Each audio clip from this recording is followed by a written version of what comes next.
Para's second from last at the moment. Yeah, they're fucking shit. Dude, it's so bad. And then you've got, literally, if the Tigers win tonight, I think it's tonight or tomorrow, because they've got a game to play. And if they win by enough points, Para goes to last, and Tigers jump ahead, or they'll be even for bottom last. And I was watching fucking Brad Arthur do an interview the other day, and I'm like, I know you've got to say like positive things about your team, but I'm like, at what point do you just be like, okay, this is getting a little diluted? Yeah. Oh, I'm really proud with how the boys are handling this adversity. I'm like, your team shit out. The thing is, like, you're not proud of how because they're not handling it, they're coming last. Last. That's not handling adversity. Handling adversity is, we're playing shit, but we've turned it around, now we're playing good. Yeah, or we're losing players and we're still winning. Like, you look at, like, I didn't think the Dolphins were going to be, like, as decent, but you forget who's coaching them. Did they play last night? No, they've got a game today. They play, I think it's today. They play the Dragons. And they're coming, like, 4th or 5th, and they're underdogs. Yeah, those Dragons, it makes no sense. No, that's what's got them through is because fucking Wayne better. Yeah, and I'm like, if you're going to make money, just keep betting on the Dolphins. Like, they're going to come to a point where, like, they'll get a couple injuries. Yeah, the thing is, and that's what's happened, because their 5'8" is injured, and Kafusi's fucking out. He's got, like, another week or two. Yeah, he ended up getting 4 weeks. Yeah, it's pretty brutal. But that's the thing, that 5'8" that's been playing really good for them, he's been out as well. Yeah. So all of a sudden, 2 injuries, and now they've fucking lost a game, and now they're underdogs for this game, and they should fucking win. Yeah, I think they'll win.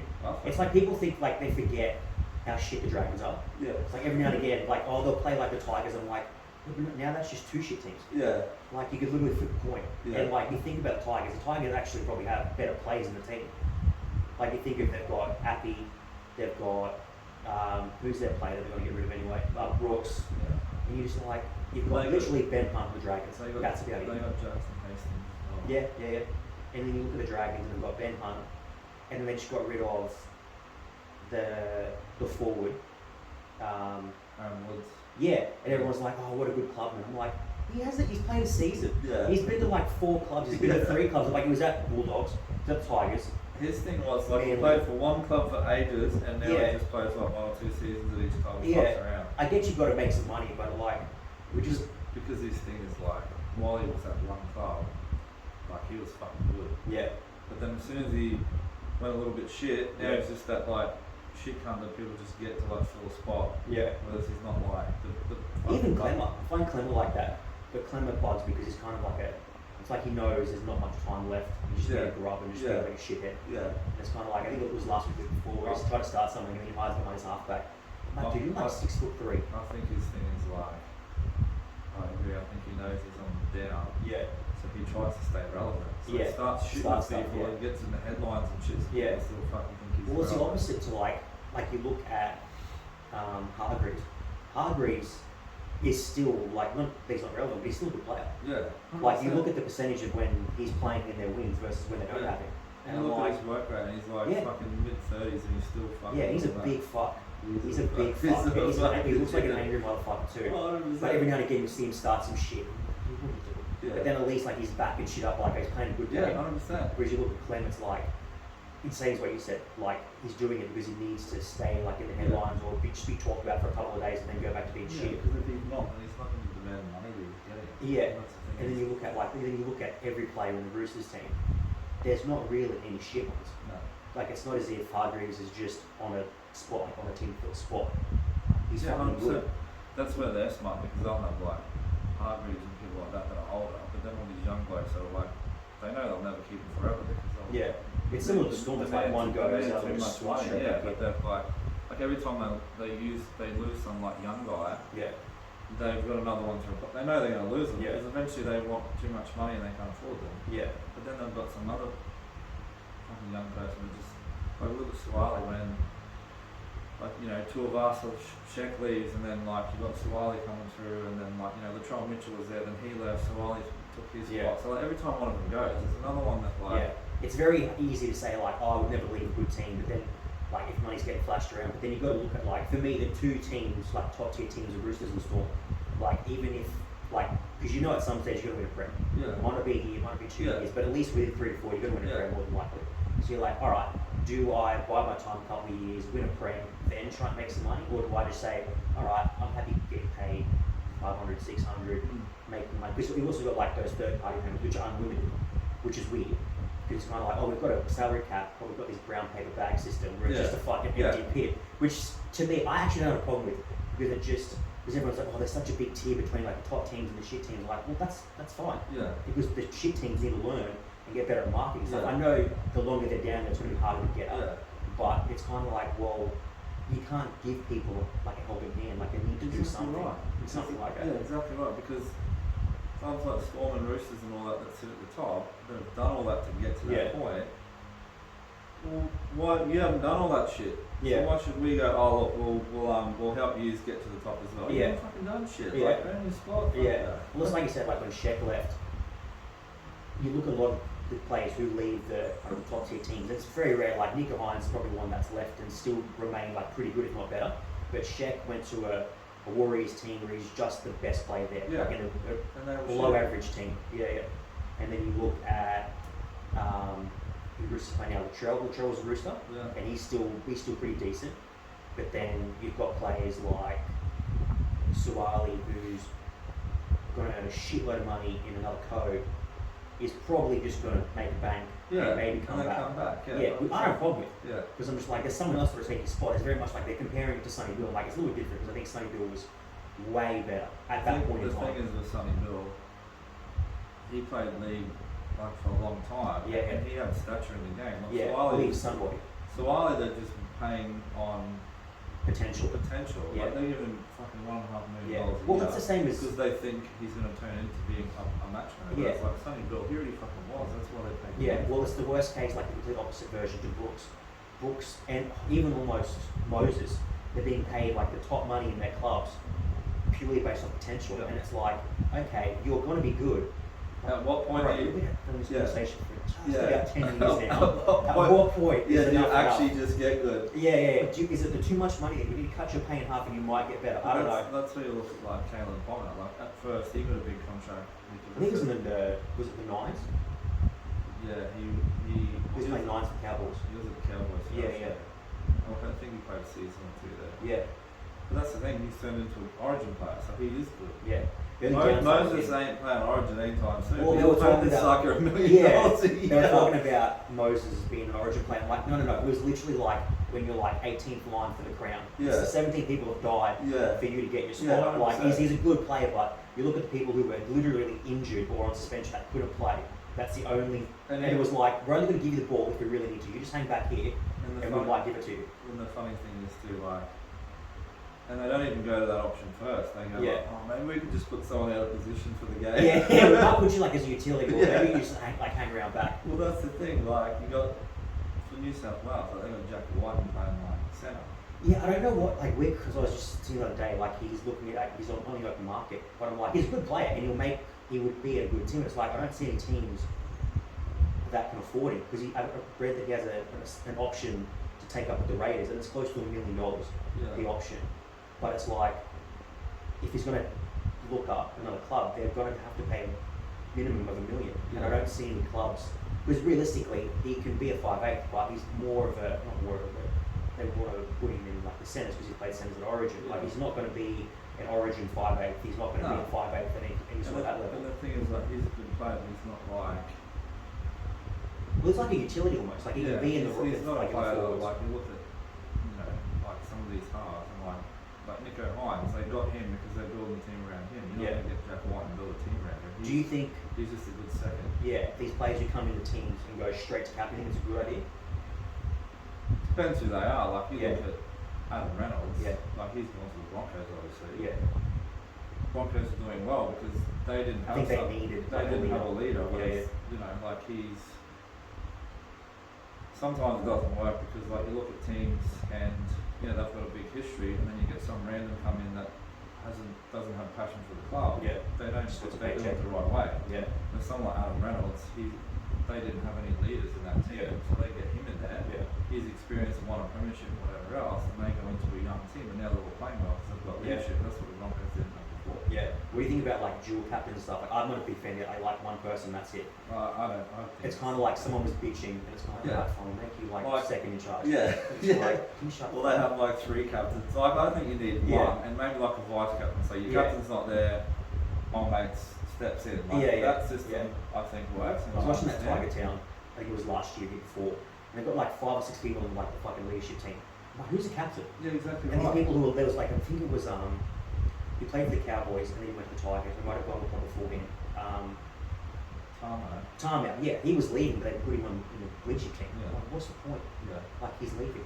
The thing is, you can be a leader and not be a fucking captain. Yeah. You don't need a fucking Well, a lot of forwards do that too. Yeah. Like I was watching, I don't know why it was there, but you look at Willie Mason doesn't play anymore. Or I've seen clips of him with like the younger forward and stuff, still helping out. Purely because he's still, I guess, I don't know if he's getting paid or not, but he probably still wants to be a little bit around the club and stuff like that. Yeah, but the problem is like, if you've got 2 captains, 3 captains, people aren't stupid. They're going to get to a point where, I like this dude better, so I'm going to get him busier because I don't like what this dude says. And all of a sudden, you've got little mini groups that like or 3 group people going like each one. Yeah, well, so you've got like this many of you like this captain, this many like this one, and all of a sudden, there's all this like, oh, which idea do we pick and blah blah blah. You just need one person going, this is what we're doing, everyone gets on board and away you go. Yeah. When you were saying about like the difference between like Sonny Bill and stuff, like because he had stature in the game, obviously that was like a bit more like controversy and stuff because he left straight away. He was banging like mollies in cubicles and stuff.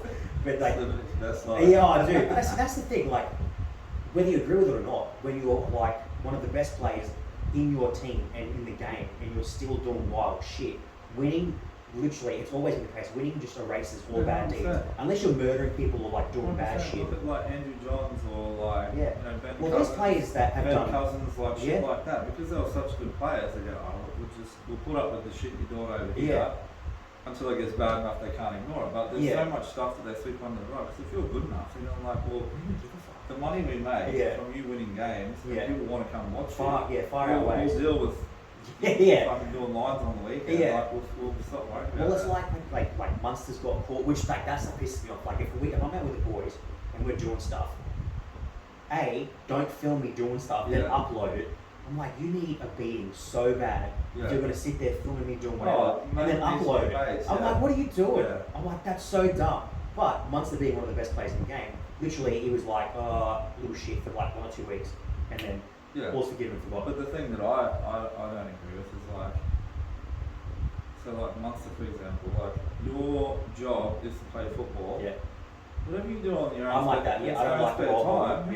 Like, I don't like the wall pressure. No, just because you're good at football, like you look at like the demographic of a lot of NRL players and stuff, and they're like, you know, I went to an NRL school and they're all like, you know, knock about people and they're a bit rough and whatever else and blah blah blah.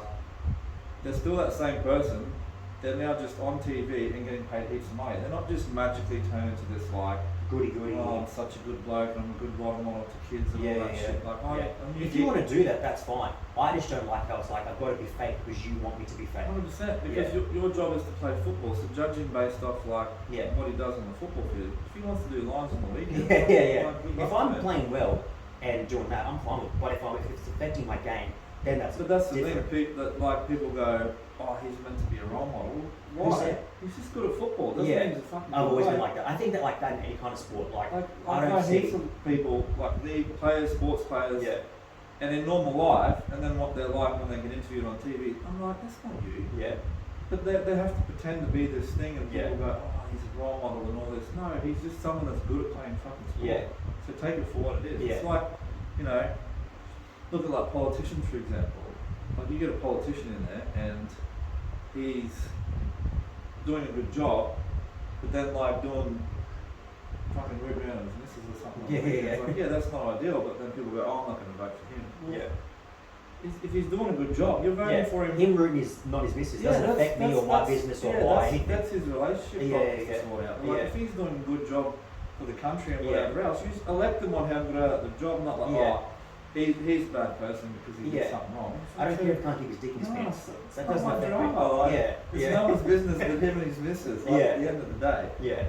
But all of a sudden we get into this whole, like especially with like social media, where like the football players, you know, he has to do this and you can't post this, and you know, like I've seen heaps of like interviews and stuff, and it's like, you know, they're told what they're not allowed to post and what they can post, and then they're tagged in at certain places and stuff like that. You're just being paid to play footy, like what they do in their spare time. It's like a normal person. A normal person has a normal job. your boss doesn't come around on the weekend and make sure I don't think you should be doing that, because it's not his fucking business. Yeah. Like, you turning up to work and doing your job at work, Yeah, that's what you're paying me to do a job, nothing else. Like, if with the football, like, obviously if they've got like interviews and like all that sort of stuff, okay, that's part of your job. Like sponsors and stuff. You got to show up up to the sponsors. Yeah, but you got to show up to their days and do all yeah. that sort of stuff. But if it's the weekend and you're not on the clock and you're doing whatever you want, it's not your fucking business out there. Like, as long as they're not out. Like, look at Munster and stuff. He wasn't out bashing people and like doing shit. Whatever he was doing, he was doing a lot to of these days himself. now have to like find almost like a safe spot and just like, look, we're having an apartment, lock the doors. Oh, just have no mates. Yeah, literally, it is like that. I'm trying to do my lines by myself and just be like uber depressed. I mean, look at Todd Carney. Like, he did a few little things, but like, pissing in his mouth. Literally, on a scale of like bad shit. No one but himself gets exiled, and then you've got players that are like bashing their misses and all this sort of shit, and they get an Origin team. Yeah. So it's like they just pick and choose the ones that you know. Oh no, we don't like that one. I think it goes to like if it's a high profile player and they're relevant. Like if you look at say like Andrew Johns, they're gonna like on a slide. But if it's some like amateur, fingers in his pocket, he's in the fucking. He's in the like he's the he's immortal. And I'm like one of that's what I mean, because he was so. This is the problem. You look at like that Sandor Earl, whatever, he got done for taking steroids or something. Yeah. And all of them did that shit. But because he got caught, we can't really hide it. He's not that good anyway. We'll just go, oh no, we can't do that shit. Profile's not there. If that was fucking, Darren Lockyer or one of them, fine. You would never heard about it. Yeah. Because they're like, he's, we make money off these people and they're this stature in the game. Like, Johns, he'd get in trouble all the time. Everyone knows he'd be out on. Well, he jokes about it. Yeah. Like you see, so like he's an immortal, but because he was so good, no one gives a fuck about all. That's just funny because that's just who he is. Yeah. But when the player's not as good, we can't have that in the game. Yeah, I think that should be the Johns thing, but I think it should be across the board. Yeah, 100%. They should all be like that. Yeah. But the ones that are up and comers and whatever, we don't have any space for that now. Yeah. You do, because you got it for all the dudes over here that are in the Australian team, and they're all the ones making and money. You cannot tell me, say there's 30 players in the Australian team, not one of them is doing some sketchy shit. They're travelling the world, they're with their boys, they're drinking, doing whatever. 100%, especially if they're single. Imagine going to Europe, being a single footy player, like a borderline celebrity, and you go to like Amsterdam, or if you go to like Lithuania, or you go to some European country, you're going to lose your fucking mind. Yeah, 100%, because at the end of the day, like I said, they're still the exact same person they were before they were famous. They're now just earning way more money and everyone knows who they are. They're still the same. So if they're getting up to no good in their normal personal life, they've now grown up in the spotlight, they're still doing the same shit. Yeah. They're still the same person, they just got more. Yeah, I've always thought that. I just think, like, if it was me, I'm so not anti, but I just think it's my choice if I want to be a model. I don't want to do it. Look at Matthew Johns when it all come out about him and old mate having a threesome.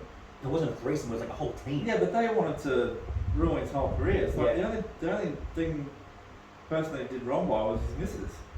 But then the media just painted him as this thing, and like a rapist and everything like that. But it's purely because it's tricky, because I'm not like how long should you wait, how long should you not say stuff, or you might be repressing it. I don't know. I've never been in that situation. But it always seems, and I might get roasted, but it always seems to be the case where you could be no one and do something, then as soon as you're a celebrity or something like that, there was that time when we had sex and I'm pretty sure I didn't consent to that. It's like, hang on, what the fuck? But you think, okay, there was one woman in a hotel with, say, a dozen rugby league players, and all of a sudden, 10, 20 years later, I've been repressing it for so long, it's hurting me, and they should all go to jail, they should all be killed. Well, look at like Jack Ballon. Dude, he's had his whole career ruined. For him, it's worse because he was still playing at the time. And he was good. All the origins he's missed. Yeah. Probably Australian. He was an origin player, country player. Now come out. She made the whole thing up. So the issue is now, well, why isn't she being charged with what he was going to get? Because if he was going to get a rape charge and whatever else, played his innocence the whole time, been suspended for 3 years, couldn't play, missed all his origins, right in the prime of his career. She's now fucked all that for him, but then she just rides off into the sunset, having made I've said for the last few years, she should get the punishment that he would have got. Because you've ruined his fucking life 100%, now. 100%. And it's like, so easy to say. He's gone back to playing footy, but he's no Well, one gives a fuck anymore. you Well, miss no like one the cares best anymore. prime Like, athletic years of your life. well, exactly right. And the thing is, his relevance that he had before, now everyone's like, oh yeah, Well, he was a like, weapon. well, that's the Like, thing. and he was in a good all team these at that other point. players come through Yeah. now, and you've now 3-4 years You older. missed it. And you're not going back to playing Origin Yeah. shit. Like, you've had your chance. And your now, price has all just that, decreased over time and all over that's time. now gone away. Yeah. Because she made the whole thing up because she's trying to make money. Yeah. I've always said, not always, like the last few years, especially with the Tate stuff, if, say, the charge for rape or whatever crime is, say, 10 years, and it's proven, legitimately proven that you were maliciously lying and trying to get a false charge, Then you get minimum that. 5 years. You should get minimum half the I time. think whatever you're, and this goes for like all crimes, 100%. like rapes or whatever, but Yeah. if you're accusing of someone of doing Yeah. something, and that comes with a punishment, Yeah. and you're found to have lied, Well, if I'm looking at 10 years. you should get the punishment. Yeah, 100%. Because there wouldn't be all this, people trying to make money out of everybody else by going like, oh, they did this to me, so I want to get paid out. Yeah. Half of them bring charges up against someone, Yeah. and they we go, want to settle we'll quietly. settle out of court. Okay, well, you obviously don't care about the crime that much. You just want to get paid. Exactly. So you settle for some money because you're like, oh, look, I'll take some money. If you really cared about it. Exactly. You've Well, waited all this time. Well, if you cared about the actual crime, you wouldn't take the money. You'd go, fuck no, we're going to court because I want to see you punished You for did what you did. did to me. You know I'm what telling the saying? truth. You're lying. Let's go. Yeah. I'd do the same thing. I'm like, you fucked with me. I'm gonna go. 100%. Like if I'm sitting here lying, like I said, if I'm looking at 10 years and I'm lying, then I should go. And it makes no sense. But when you see these people who are like settling out of court, or when like these people who have accused someone of like a bad crime, and then all of a sudden they're doing like a book tour, Yeah. or there's a fucking Yeah. documentary about them. Like I was 100%. looking at like the Pamela Anderson thing come out, like in the span of like a couple of weeks, she made accusations about when she was like Baywatch time, she was getting like fucked with by Woody Allen and a bunch of other people. She Yeah. put like, and all of a sudden after that it's, oh, I've got a new movie coming out, there's a documentary, and I've got a book coming out. I'm like, what the fuck? Yeah. I'm like, don't use that to now do a press tour of all your shit. Yeah. I'm like, you still have some relevancy of who you are, but you don't need to put, again, I could be completely wrong, it could all be true, but it just seems like there's always like a motive Yeah. behind things. And the thing is, she goes and writes this book and whatever else, but like, it's just her side of the story. Like, none of it's ever, okay, this is actually true, this is actually true. They don't get a chance to rebut just because, like, oh, look at this, like, we can make money out of this because everyone's going to want to know about it. She'll make the whole thing up. But she's not held accountable if she is making it up. She makes all this money from the books and all this. I'm not saying it's not true. Yeah. But they don't have to prove that it's true. They just go and ramble off all this shit and make all this money and whatever else. And all these publishers and all that, they don't give a fuck if it's true. Yeah. They go, well, sweet, we can sell this. That's going to make. We can that's sell gonna this make money. person's story and make $10 million out of it for us. I don't give a Yeah. fuck if it's true or not. That's why I don't like the no fault stand down thing, because when you say it, no fault, you're standing down. I'm like, well, if all of a sudden 20, say there's what, 16, 17 teams?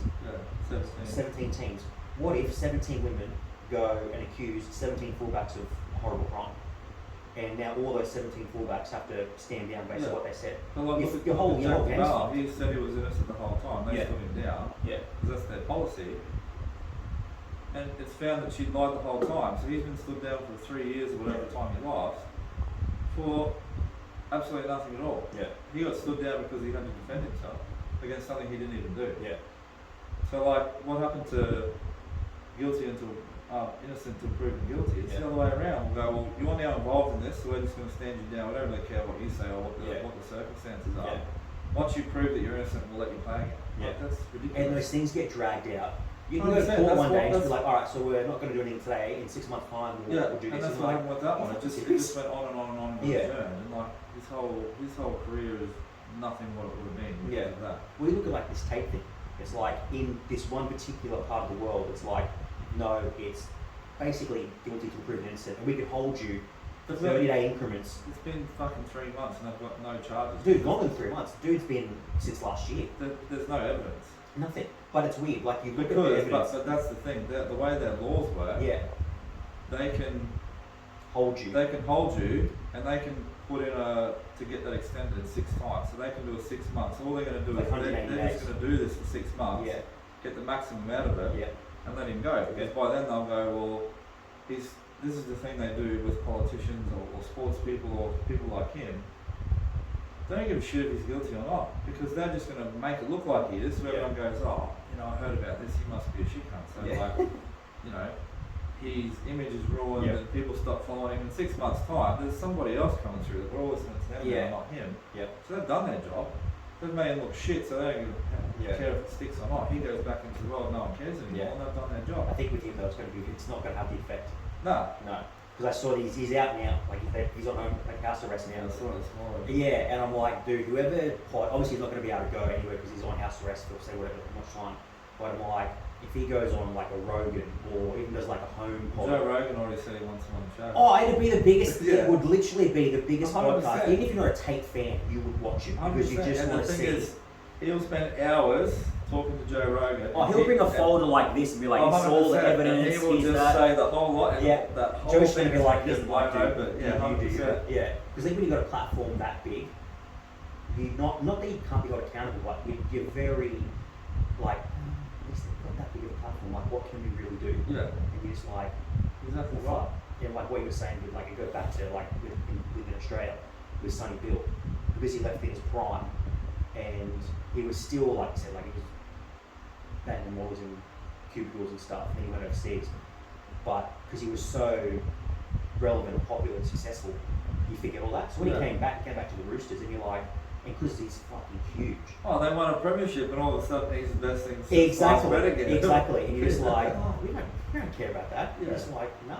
And you look at him now, he's on Channel 9, he's got all this stuff, and you're just like I said, like I personally think he did it wrong, but I'm just like, winning and being successful is just like a race. It's just 100%. Yeah. Speaking of like, why if you're so good at something, and there's ways for companies or whatever to exploit that and gain something from it or gain money or whatever else. They don't give a shit about the rest of it. When it's the everyday person, you're of no value. Your life's ruined because you did the wrong thing. All these other people, we can get something out of them. You can't offer it. Like speaking of big fucks, I saw a photo of you, and because I only ever see him like in the last couple of weeks doing podcasts when I was sitting down. And what are you like 6 foot? 6'1"? Yeah, 6 foot. 6 foot of you and Laidlaw standing next to each other. Yeah. And I'm like, fuck, he's big. Yeah, 6'4". And I was like, maybe like 6'2", 6 foot, because he's got like a clear head on you. And I was like, because you're not short.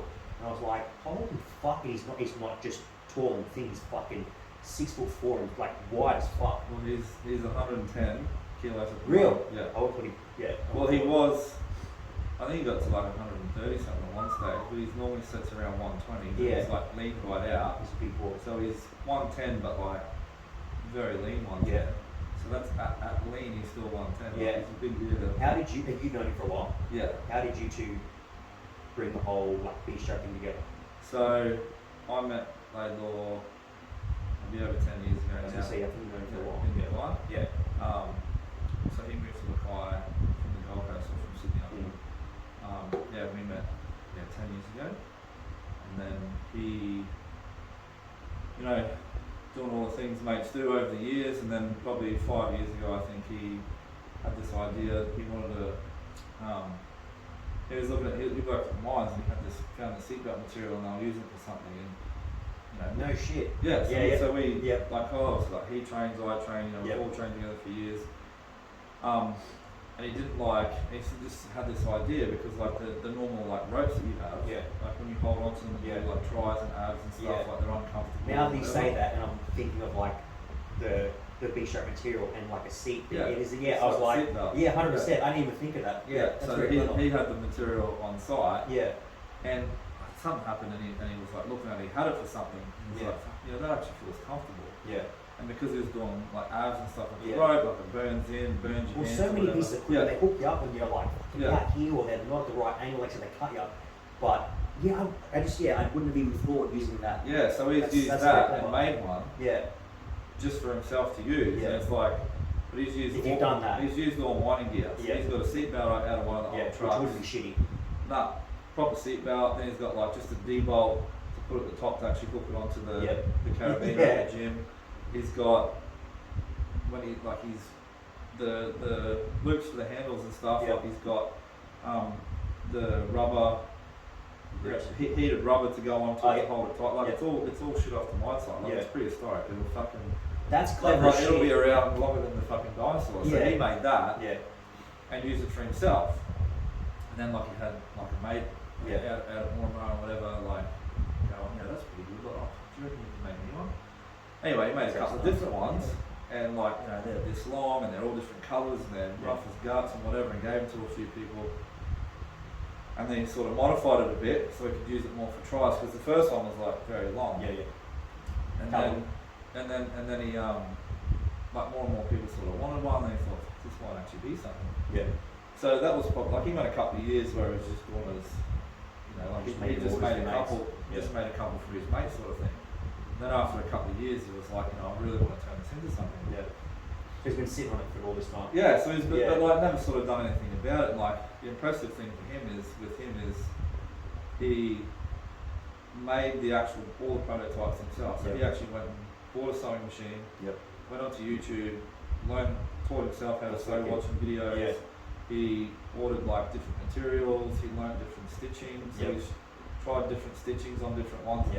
So he's legitimately trying to make it. So he's legit. Tried different stitchings, even the way it's stitched, what thread you use, all that sort of stuff. Like try different things. Giving them to people, see what they like. You know, all this has progressed. And it's kind of like, because he's working at the mines and stuff. It's been like a, you know, just in the spare time when he sort of Which gets a lot of those guys pretty much are either working, drinking, or training. Well, exactly right. Getting on the weekends with the boys and working and whatever else. And he's travelling around and moved to towns and all this, competing and all these sort of things. And then, probably a year ago, 18 months ago, he was kind of like, you know, I want to get an actual proper prototype. And he actually, the Bstrap logo and the whole idea behind that is because it was black, he wanted to call it Black Strap. So that's where and then, you know, it was BLACC. So basically then, he said, you know, I want to turn this into something, but all he's got is just a product and an idea. Because I'm a bit more like business minded and stuff, he came to me and said, you know, I've got this strap, like, I want to turn it into something. So then I sort of, you know, invested in it, helped him with the business side of things. So he was sort of all about the product and how it works and all that kind of stuff. And I'm a bit more. Remember you saying that, like, he's very like details, everything like that, which you're like, oh, he rings me about the strap. It's like, how much is it going to cost me? I want to make money. What if I want to put this cross stitch fucking thing on it and it does this, and then if we do this, and I'm like, man, I don't know what you're talking about. I don't really care. How much can I make it for, and how much can I sell it for? So then I look at, like, you know, obviously without like bringing down quality. 100%.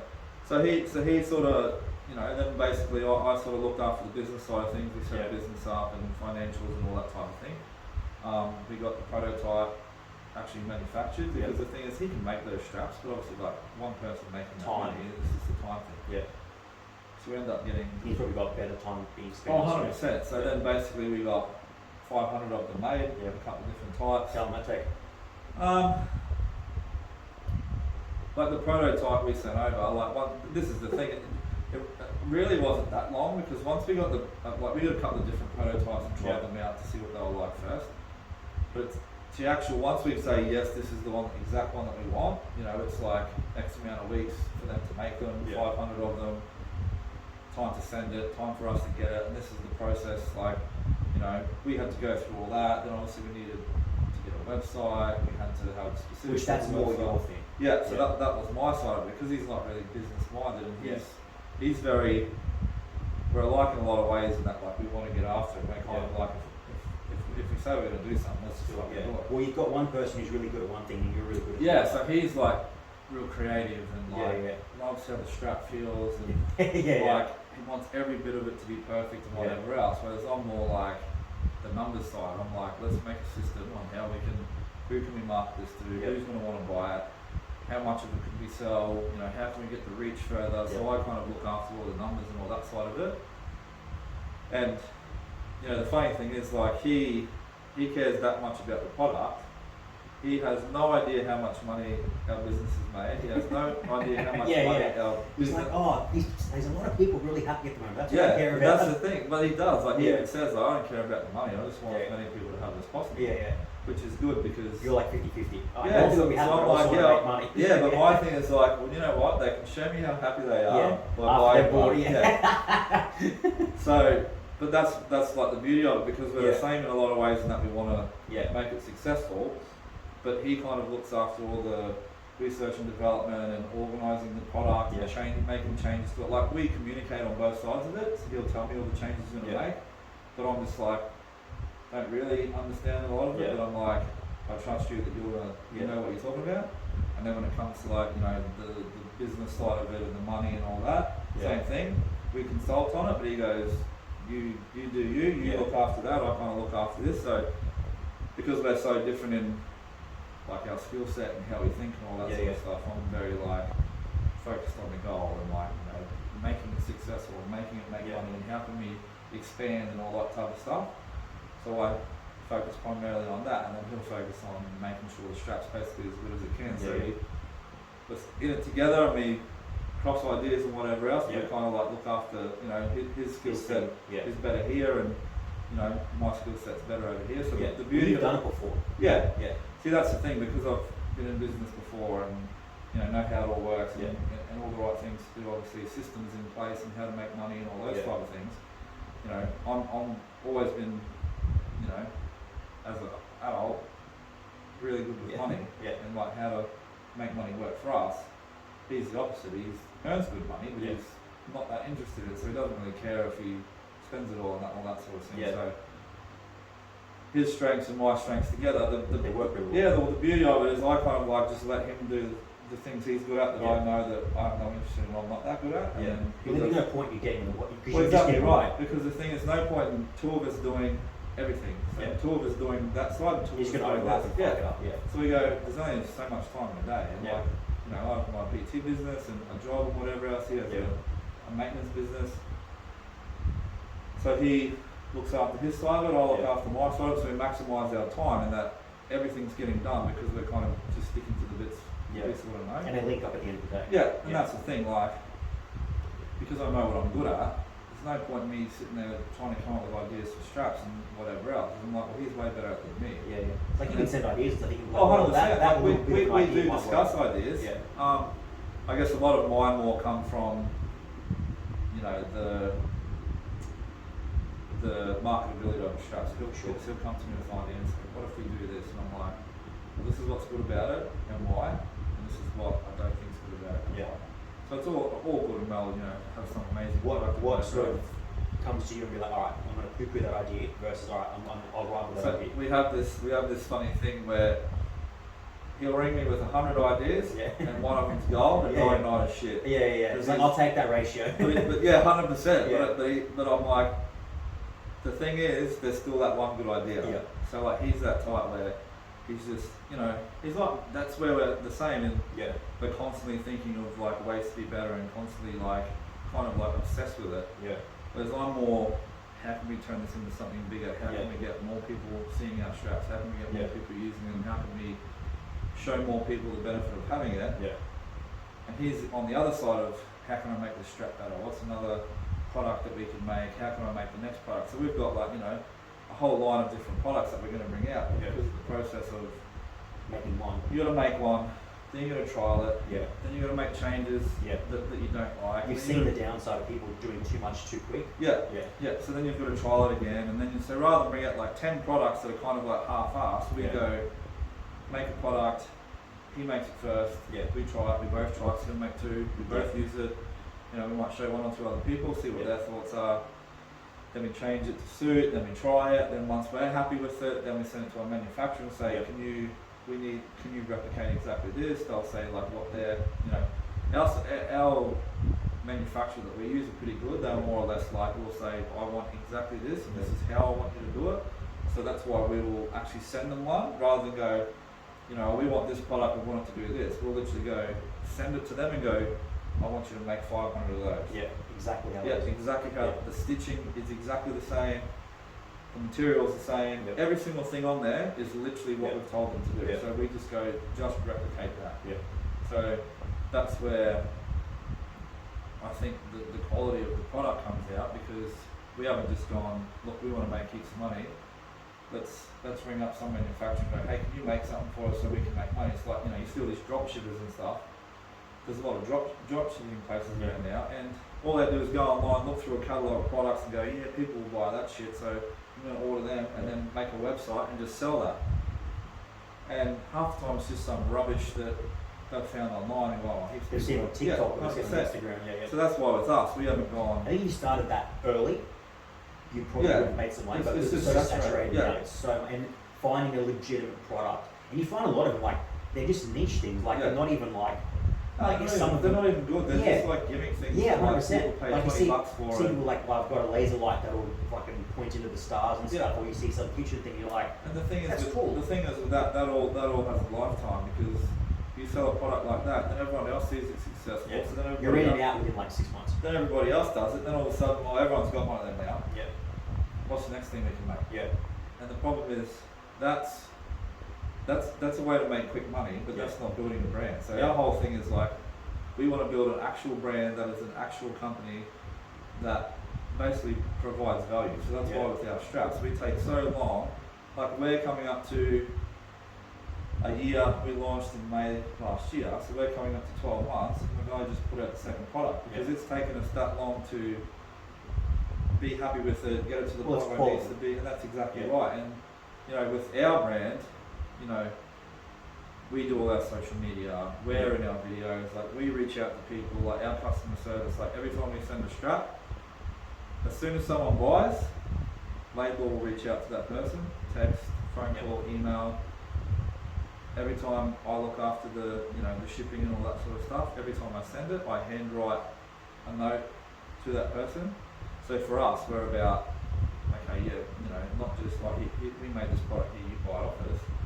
We're all about like the customer service side of it. So like, we want to be known that, you know, we do go that extra mile for customer service. Like our products, like a genuine thing. You buy the product, and that's exactly what we do. Like, and we've had so many people going, you know, I've never had a company ever where I've bought something and the owner literally messages me and, you know, says thanks for the support and blah blah blah.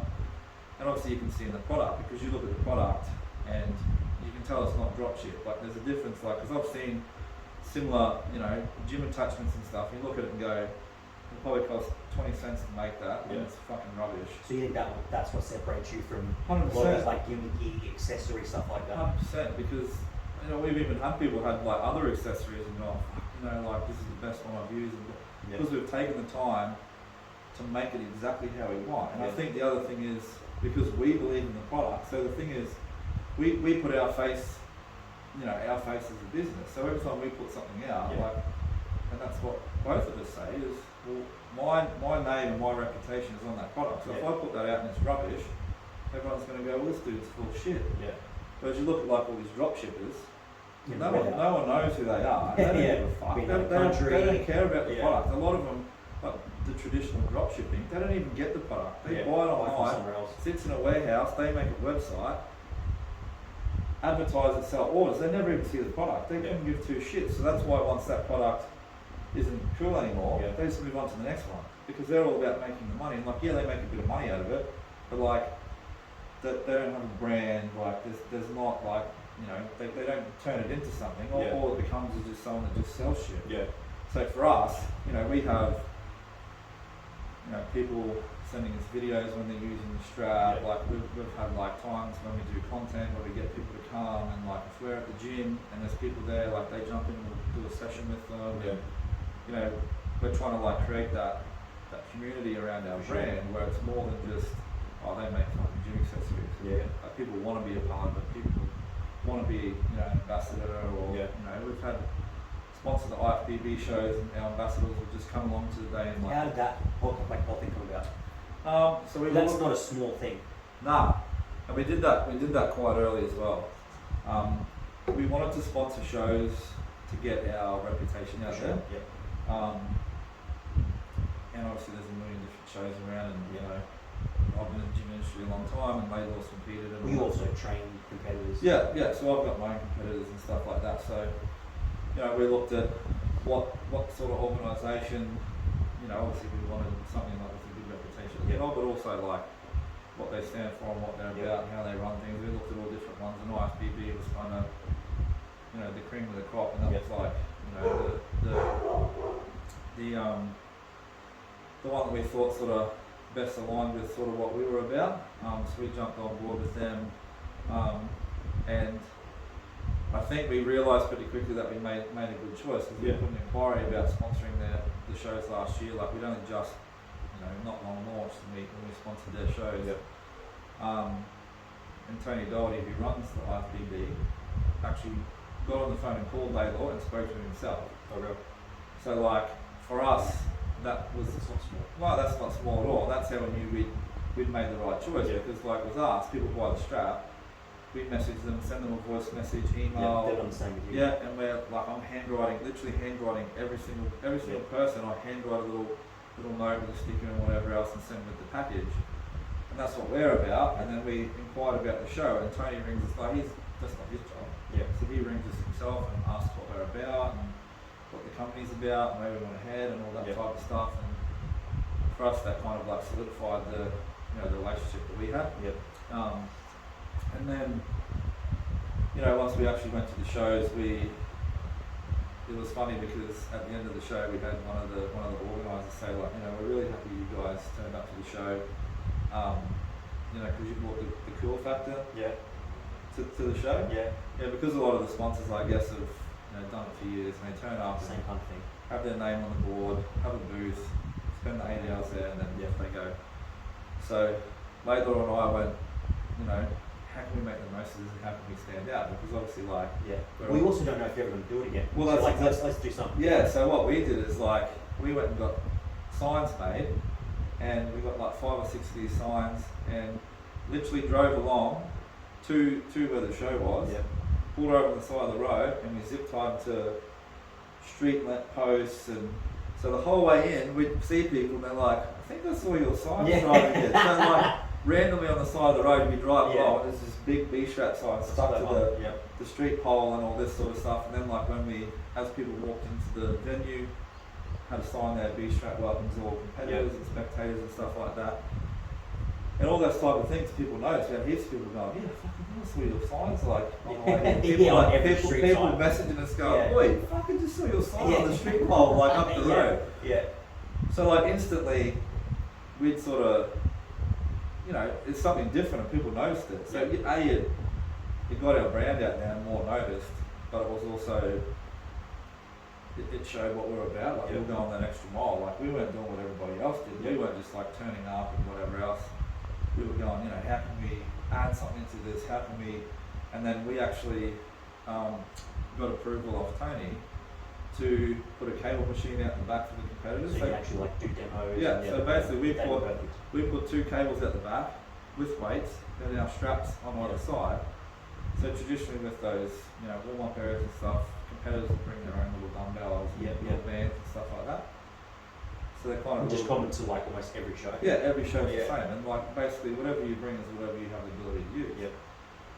So I got 2 cable machines, so we put them on a trailer, drove them there the night before. We were there till like 9 o'clock at night, setting up the cables. We had a big B-strap bender in the background behind it, and, you know, had all the weights there, and like, you know, this massive, like, big pain in the ass for us to go and just put it there so that the competitors could warm up. Obviously, fucking war trying to get on with them. 100%. So the good thing was, and the same thing, like, we were sponsoring the show, but we kind of said, like, how can we, exactly the same as like in the customer service side, we said, how can we provide the best value to the competitors? Because obviously, like, we picked IFBB and you know, we picked a gym accessory and all that because, like, I train, he trains, like, we've trained a long time, obviously, in the industry. Like, so that's where, like, our passion lies and we're passionate about it. So, like, we're like, well, how can all these people that have busted their ass for 6 months that are getting on stage, like, what can we do? We don't have to do, because that was, you know, we didn't get paid for that. Like, we didn't get anything out of that. We literally carted all these cable machines and stuff to the venue, dragged them inside, all the rest of it. Well, you're putting in more in the hopes of getting out more. And that's the thing. We just said, what can we do to make it good for these competitors? Like, they've spent all this time getting ready for this show. Like, what can we do so that, you know, it's the best possible experience for them? And realistically, when you think about it, in terms of like people are that drained and that sort of just malnourished and all that kind of stuff, carting around dumbbells, all that kind of shit, Well, the other an thing, accessory like that, what you're like a cable, is going to be so much easier. well, that's it, because they every just part of jump your up and body, do a little pump up. thing, and there. And the good thing was, like, because we did the Queensland show and then we did the national show, and the national show was actually in Brisbane. And we had heaps of people like, oh, you know, it was so good to like have something different in there, and like, you know, you could do a proper one, and didn't have to use this and use that. So it was good feedback in the sense that, like, you know, we achieved what we wanted. Yeah, People actually liked the fact that they got to have that, and I was kind of like, you know, that's pretty cool, because I haven't done a show anywhere else where they've got something like that. So, and then after the national show at the end there, we actually had a word to Tony, and he owns Goldie's Gyms in Sydney, which obviously is well known, and he's, you know, kind of the OG of Australian bodybuilding. He goes over to the Arnold's every year. You know, he was liked what we did, liked what we were about, and all the rest of it. We actually spoke to him at the end of the show, and now we've got our straps actually stocked in his gym at Goldie's in Melbourne. You know, so it's kind of a bit of a whirlwind. You know, and then at the national show, because we did the state show, and we said, well, how can we've got to do better than this now, because like, you know, we did all these things and it was cool, and we actually, our store in the foyer, like, we actually bought another cable machine and had it set up so people could come along and try what it was about, whatever. Same thing, like, that thing weighs a ton, and like, it was a massive pain in the ass. But we wanted to like show people what it was about. No point going, oh, you know, here's a strap, like, it's really cool, it does all these things. We're like, yeah, just try it, like, learn for yourself. So our thing is like, we don't need to try and sell it. We just go, here, use it. Use it, see what you think, and that's how most people, once they use it, go, okay, I get it. Like, once they use it, that's it. Like, it's a game over. So then we said, well, how can we make it better than what we did before? So it just so happened after the first show, you know, Laidlaw went out with a few of the boys and one of our athletes, and you know, one of the boys there had a Lamborghini. And I think I've seen this. So one of the boys had a Lamborghini, got to chat, and he's like, well, you know, if you ever want to use it, like, you know, just so it's maybe a bit of promo and stuff. Like, you know, and so they actually own Gangster Rats.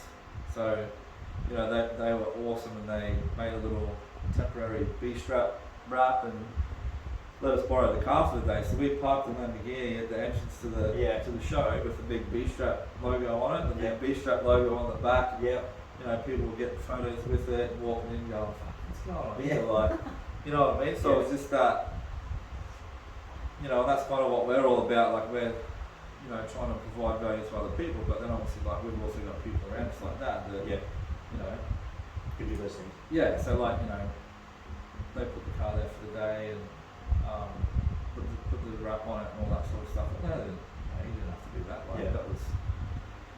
You find people who are like successful, the good ones tend to want to help other people. Exactly right. And the thing is, like, you know, you look at like Jacob, who had who owned the car, like, and that's the thing. He was like, I said, "Oh, we'll give you some straps." No, I don't want your strap. I'll give you a shirt. Or we'll give you this. And he's like, I don't want to get anything out of it. Like, I just want to see his win. Like, I just want to help his out. And it's good because you're right. When you get around a lot of successful people like that, they all that's what they want to do. Like, they know what it's like to win, and they want to see other people win. And like, that's why they're successful, because they're not there like, nah, fuck everybody else. Like, that's my thing. I'm just out to get mine. Like, and you know, I think that's, you know, you tend to gravitate people towards you that are similar to you, because that's what we're like. You know, we try and, like I said, doing all these things to provide value for other people, and then we have stuff like that happen where someone's, you know, providing value to us and they don't want anything out of it. Same as us, and we're putting those cable machines down or whatever else, like, we don't get anything out of that. Like, we're already sponsoring the show, we've already got our thing up on the board, and we've got, you know, thing in the foyer and whatever else, but we want to bring value to other people, and then, you know, we're finding that a lot of the people that have that same mindset tend to gravitate towards us. So it's been awesome in the sense that, you know, we've had people that just want to help us out, basically, just want to see us win, that sort of helped out, and then we obviously then in turn try and find a way that, you know, that we can sort of provide value for them. So it's definitely been good for So us. getting them into Goldie's, and then they're obviously at other gyms like Raw and stuff. I've seen that a few times. What, like, how did that all come about? Was that just sort of a jump off of Goldie's? Like, how did so we're actually in World Gym first. So Laidlaw trains at Laidlaw trains at World Gym,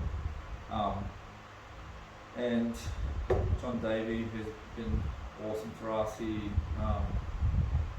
runs World Gym Australia and Laidlaw, met him went to a retreat. And one of the retreats was actually on John's property, and he met him and got to talking, whatever. And Laidlaw made a custom strap just for John. Made it himself. Made it because he's quite a big guy, got big hands. Yeah. Made it basically exactly for him. Yep. Took it into him and said, I want to give you this. This is like my product and whatever else. I just want you to try it. John tried it, used it, whatever else. Really liked it, and then Chris and him sort of started to sort of form a bit of a relationship. One thing led to another, and once again, he was somebody that was like, he said, I have people all the time come to me and like, oh, I've got this idea and I want to do this, and will you just jump on board and whatever else. It's like very rare that someone actually come with something actual done that is ready to go. It's always, I'm going to do this, I've got this sick idea. They don't actually do fuck all. Yeah. So he was impressed by that, what we were about, what we were trying to do, and then we got stocked in 6 world gyms to start. Yep. So we have a retail sign set up, all the straps to stock. Chris and I went around to every single one ourselves. We paid for the signs, we put the signs up ourselves, we installed them ourselves, like we did all the legwork ourselves. What's the maintenance like? Do you have to go in there once a month or a couple of weeks and restock them? So the just go off the inventory? The gyms will just go off there and train, whatever they're selling more of, they'll order and stuff like that. We kind of just keep around about a minimum on that. Yep. But the beauty of that is, once we started to grow and expand, we started having, because obviously world gyms are franchise and stuff, so they have owners and whatever. We had other world gyms actually reach out and say, hey, look, like what you guys are about, like, can we get some info on how we might be able to stock it as well? Because obviously like the product and like what we're about, and obviously saw that we were legit, and I think that's one thing for us is we wanted people to understand, like, we're not just here just because we're trying to make money. Like, this is not some drop shipping shit that we're just trying to get rich and then fuck off tomorrow. Yeah. So we've had like Mackay, where I'm from, like they wanted to get on board, and then Cairns and Townsville, Rockhampton, like all those world gyms as well. All reached out. Coomer's got them. Yeah, Coomer's got them as well. So Coomer is one of the original 6 that we had. I think we're up to 14 now. Yeah. So yeah, like most of the ones outside of that 6 are ones that actually reached out to us and said, hey, like we love the product and what this is about, and we're interested to have them in our gym as well.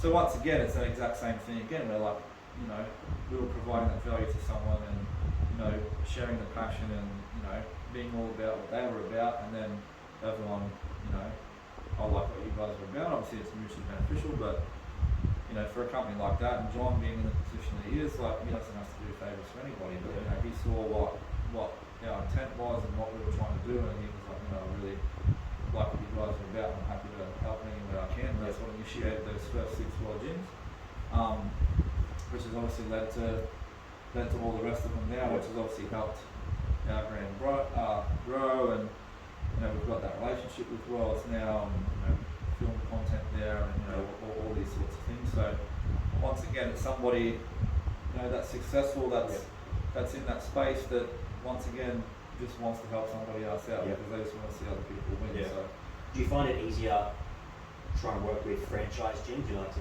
gyms that have just like one owner, rather than you obviously work in a commercial gym that has hundreds of locations, so which would obviously be ideal if you could stop them in there, but the likelihood of that happening. Yeah, because see, the difference is with the ones that are franchises, you're dealing with like one owner, or someone that might own like 3 of them, so you just deal with that person. Whereas with a company, that company owns like a large chain, you've got board members, a board of directors, and then you've got a manager here, then you've got a national manager, then you've got a state manager, then you've got regional managers, then you've got all these things. You've got to go through all this hierarchy, get it approved by the top, and then they're going to go, well, with the franchise ones, they make decisions based off their own gym, or their 2 gyms or 3 gyms. Someone like, a corporation that owns 100 gyms, well, they're going to have to put it in all 100, because all would be the same. So they're making a decision based off 100 gyms, and they're going to buy enough to stock 100 and whatever else. Which would be great for business. Great for business, but the likelihood is low, and then then the thing for us is like, then you're obviously dealing with the board all the time. It's not like, we go to an owner and say, they go, hey, look, can we do a video with this or something like that? Yeah. When it's any decision made is made with them or made with the manager or something like that.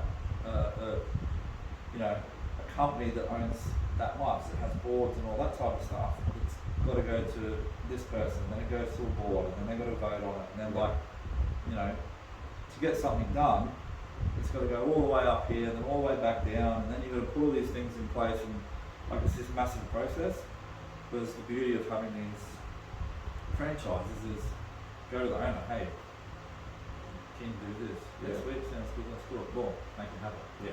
So, yes, it would be an advantage to having it in a big commercial gym. Yeah. Yeah. But obviously, that's the other side to it. Plus, our thing is we don't, like I said, we don't just want to make a shitload of money, get in, make a shitload of money, get in and get out. Yeah. So we form the relationship, and if it's right for us and it's right for them, then we move It's forward with it. quality. Yeah, like we've had, other little gyms and stuff like that, and some of them we've got a partnership and stuff like that with. It's, if they're sort of aligned to what we're about and like where we're trying to go and stuff like that, and it's, they're sort of on that same thing, then that's sort of how we move. So, John's obviously involved with IFBB as well, so it's kind of like, all these little things have all sort of lined up at the right time, and we're all sort of involved in all the same things at the same time, and so it's obviously good to have people like that sort of in your corner and on your side, and that help us sort of be successful as well. Sure. You're obviously working in a commercial gym. Does that, working with Bstrap, does it take any time away from, you're obviously being a fitness director for the last few years now, because you went into the fitness director role at kind of like a shit time, like you went in right before COVID, post-COVID, picking up the scraps. Obviously you were doing that before Bstrap sort of come along, but does that sort of take any time away, or?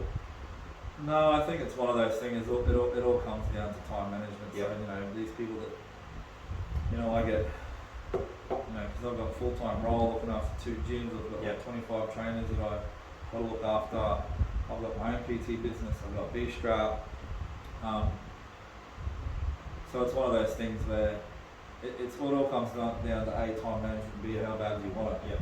So all these, I get young trainers that come to me and like, I'm just so busy, like I've got so much on and blah blah blah. I'm like, well, the thing is, you either want it or you don't. Like, especially in that early phase, like we've both been there, and it is literally like how bad do you want it? You have to be there when you're not earning money. You just have to be there. Like it's like a standard day a standard day realistically is you're there at 5, and you're probably not leaving till 7 or 8 o'clock at night. Yeah. Like that's just how it is.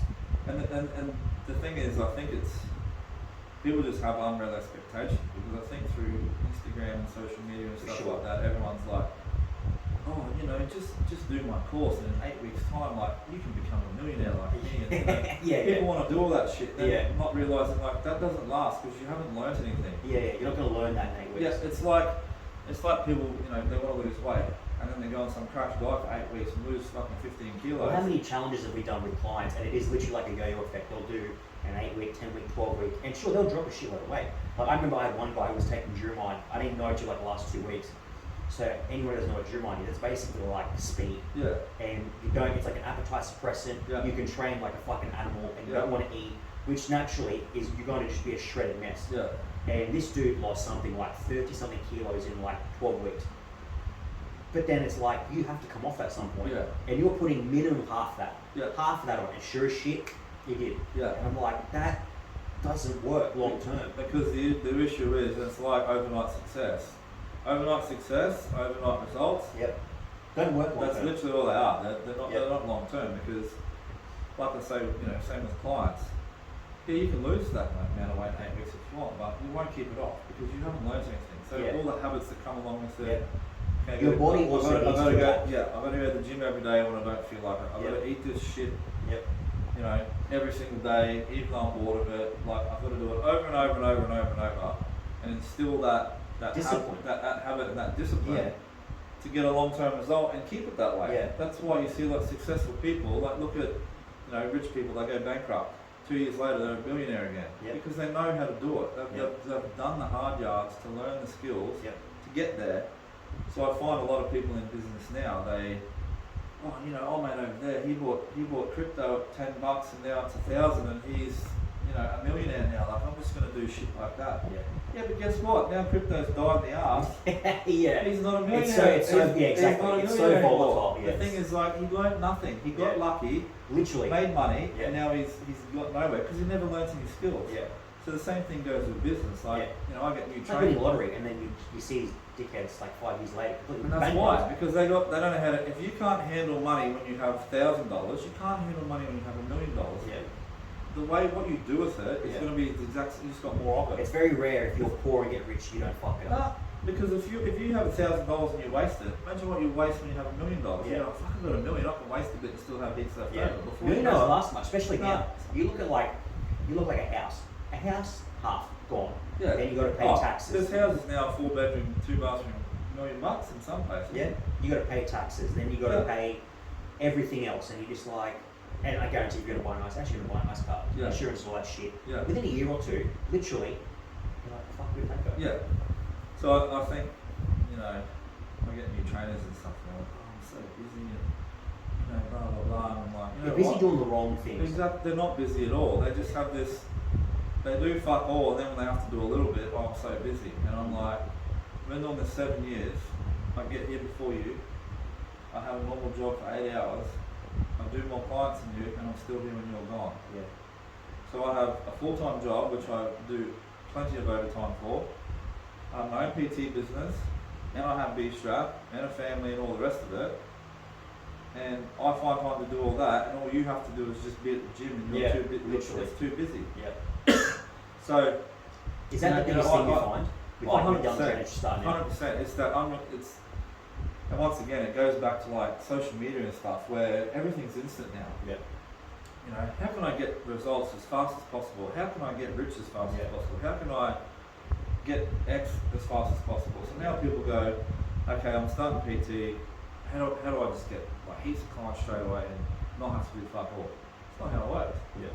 So like, I'm at the gym most days at 4 a.m. in the morning. Because I need to train from 4 to 5 because otherwise I don't get a chance. From 5 till 8 o'clock, clients, 8 o'clock till 4, 5 o'clock, I've got my PT manager role, looking after trainers, helping trainers be successful. 5 o'clock comes, then I've got a few more clients, finish at the gym at 7 o'clock at night, drive home, eat, have a shower, do all the rest of it. I'm up again at 3 a.m. the next day to go back to the gym, to start at 4 o'clock, to train, to do all the rest of it. 5 days a week. Saturdays come, I teach for AIPT, so I teach Cert 3 and 4. So I'm at the gym on a Saturday. Yeah. I'm like, I've been doing this 7 years, and I'm still working that much, and I'm still here that early, and still spend this much time in the gym.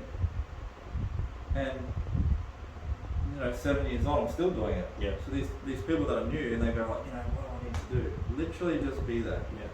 Be there. And make the most of your time. Like use your time to be, to do successful things and make yourself successful. And the thing with PT, like business, it's not hard. Like people go, buy this course and I'll teach you the tips and the tricks. There isn't fucking tips and tricks. Half the time you buy that business course, my mate doesn't even have a business. He's never run one. All he's done is run a fucking course. Yeah, that's his business. How to sell a course. His business is selling courses, not teaching you how to be successful. He doesn't have a fucking business. So, so many of them I think see all that type of stuff, especially young ones, and go like, I'm just going to rock up and have all these clients, and like 3 weeks in, they're like, what can I do? And I'm like, you come in here, you do one session, you train yourself, and then fuck off again. What are you doing for the rest of the day? I had to go and do this, and I had to go and do that. I'm like, well, did those things make you money? No. Is being here going to make you money once you have clients? Yes. Well, why aren't you spending the time here? Like, do the work now, set yourself up, and then you can go and do those things if you want to. But the problem is, they want to live this, I think, especially with PT and with business, it's now this like glorified thing where I'm an entrepreneur and I work fucking 2 hours. Just something to put in your bio. 2 hours a day, and I'm just balling. I'm at the beach, and I'm favourite every other sucker's at work, and I'm doing this. Every sucker's at work making money. Yeah, exactly right, making money while you're doing what? And the thing is, there is a very small portion of people that do that, and some of them got lucky, but most of them grinded their ass off to get to that point. So many people now, like they want to start in a business. They want to start successful. Yeah, I want to be a fucking millionaire next week. Or like, how many people start a job and be like, oh, this job sucks, like I want to be the boss. Yeah, that dude's taken 10 years to get to be the boss. Yeah. But you rock up going, oh no, he's shit, I can do better. Yeah, yeah. Like, you haven't done the work. You haven't put the time in. You haven't like sacrificed. And I think that's the thing that's like a starting stage bad attitude. Yeah, and the thing is, people don't start at the bottom anymore. Yeah. People see all this shit on Instagram and you know all these, they're balling and they're fucking driving all these cars. I want to do that. Well, guess what? You got to fucking start here, not have money, make calls. You know, any business, like you know. And this thing, nobody wants to do that. No, nobody. I don't it want fucking sucks. No one wants to do it. I've been working in sales, and sales is fun when it's good. Yeah. Sales sucks ass when you're not making sales 100%. Because you've got someone fucking ramming down your throat. Why are you making sales? I don't know. But then you figure out, well, actually, I'm not doing the things that make sales. Exactly right. And again, sales is fun when you make a sale because you're making money. And if you're intelligent, you make a sale. It's like, fuck, it feels so good. Yeah. You keep using that momentum and do more and do more and do more. But again, it goes back to doing like the most basic shit. You've got like, when you first start, you've got like a fucking 200 people list of people to call. Call fucking people on the phone. It's like you're doing it in person. I'd rather call 200 people than fucking talk to 200 people. Yeah. Because it's way easier. But it's just like people don't want to do these initially hard things, and it's like you're not going to get from A to B by just not even doing it. It's a mindset thing because, like, you look at the 200 calls. Someone that's successful looks at that and goes, okay, if I make these 200 calls, what am I going to get? So they go, I'm going to get $5,000 commission if I potentially get it out of these 200 calls. Yep. I want that money. I'm going to make those calls. And what they'll do is they'll learn, okay, I've done it with 200, then I'll learn how to do it with 150. Yeah. Then I'll learn how to do it with 100. Yeah. Then I'll learn how to make the same money with 50. But the mindset of, you know that lack mindset. Someone goes, oh fuck, I'm going to make 200 calls. Yeah, it's going to take so much time. It's going to take so much time. You've got all the time in the world. All these people are going to say no or whatever, and they focus on the shit they've got to do. Whereas this person goes, well, I want that. So if I have to do this in order to get it, I'm fucking getting after it. Yeah. Whereas these people go, oh, 200 calls, I'm going to get rejected, it's going to be shit. Oh, this just isn't, here all the time. Yeah. This just isn't for me. Rejection isn't bad. Rejection is a good thing over time. I've seen PTs in the past and they'll do it for 3 months. Oh, PT just isn't for me. Like, why'd you do it in the first place? Yeah. Oh, because I want to help people. It's not cheap either. No, that's the thing. And I want to help people and I love fitness and I love this and blah, blah, blah. Yeah. So it is for you then. Yeah. Because that's literally why you need to be doing this job. Yeah. But because it's their hard work, they think, oh, I'll just rock up and everyone will train with me and I'll earn all this money. I'm just going to, be balling and it's going to be amazing. And I think, that was like when I started. I didn't get paid by a client until I was 4 weeks into PT. So like I'm doing 30, 40 sessions a week for free